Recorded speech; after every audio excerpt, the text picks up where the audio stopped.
Kailangan po ba talaga dumaan sa pagsubok bago lumakas ang faith? Siguro masasabi ko, mas magandang dumaan.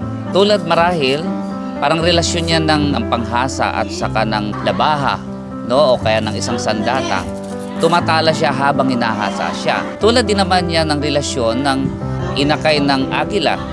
May mga pagkakataong inaalagaan siya, pero may mga pagkakataon din hahayaan na yung inakay niya na lumipad mag-isa. Parang tayo rin. Nung nag-aral tayo sa ating eskwelahan, may mga examination. Nakakakaba rin sa isang magulang na bigyan tayo ng mga pagsubok, pero kailangan dumaan. Bakit? Kasi mas mainam na andyan pa sila na tikita nila, kaya pala nating magtagumpay. Dahil ang tunay na laban, pag nag-iisa na lang tayo, trial nga eh. Kaya pagsubok pala, hindi pa yun talaga. Marahil darating pa yung mas malalaki. So, masasabi natin, mas matalas ka, mas matalino ka na, mas alam mo na ang dapat gawin.